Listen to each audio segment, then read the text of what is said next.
Hello, my name is Salim, and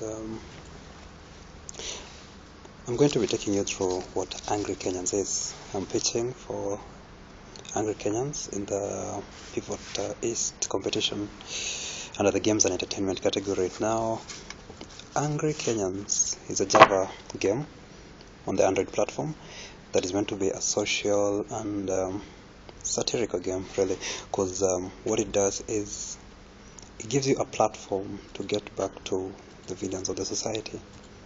Take an example, an MP doing hate speech. Take an example of domestic violence offender, all those people. We're giving you a platform that you will be able to interact with the community in such a way that every week there's a new level. Of course, the content is the levels are created based on what is in the news.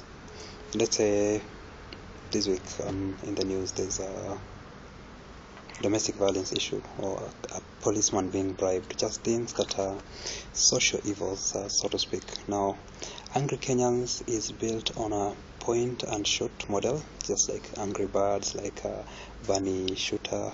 A lot of games are built on that model, where you have an object that you're meant to hit with limited number of missiles, and the more damage you do to that object, the more points you get.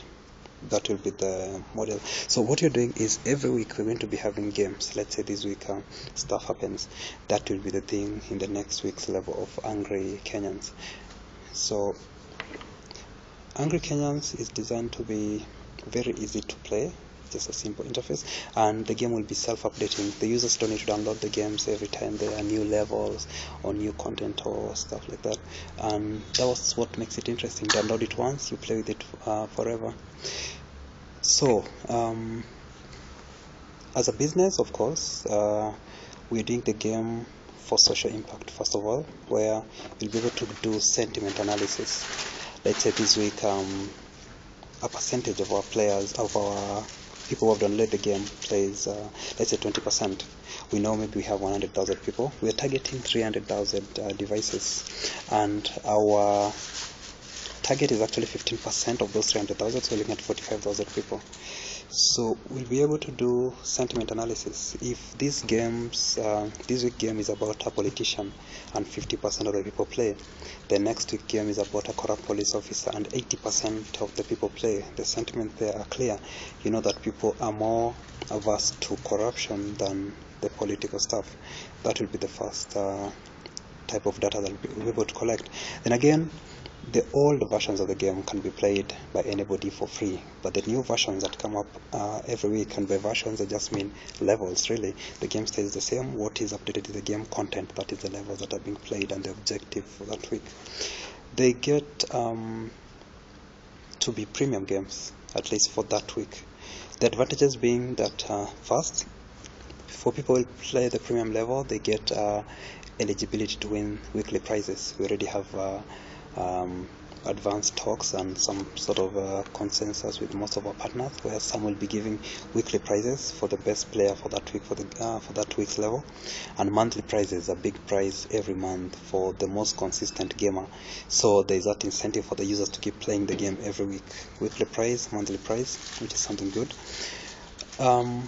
For weekly access, we'll be charging 10 shillings that someone will be able to pay through either M-Pesa, through our pay bill account. M-Pesa supports transaction values of at least 10 shillings and above. So we'll be able to collect the 10 shillings. People can also send blank SMS from their phone number to a shortcode that will give, and they'll be deducted that amount of money that will give us 10 shillings. That's per week. If the user wants to pay for a month, we give them a discount of 25%. They pay 30 shillings for a month access, and for 3 months we make it 60 shillings. That is more like a 40% discount. And yeah, so those are the incentives we're giving the people. So you look at the pricing points, it's very affordable to someone with a smartphone. You look at the reason to play. The reason to play is straightforward. It's all about engaging in our own relevant news. You see, we're not just playing a wild game like AngryBirds where you're just shooting pigs. Here you're really expressing your sentiments. And then again, when you're talking about an avenue for venting anger, see, in a very fragile time in our country. This year will be the election year. We're looking at a way of making fun and giving people a way to burn off steam, especially when you go home after long days work, then you hear politicians talking about stuff that they shouldn't speak about. Next week they are on the level, so you can bash them all you want on the game, and that's the objective of the game, just to make sure that all the issues that are in the society are addressed in a social way, and we are able to monetize the application, we are able to monetize the experience, and we are able to do sentiment analysis on that. Thank you for listening. Bye.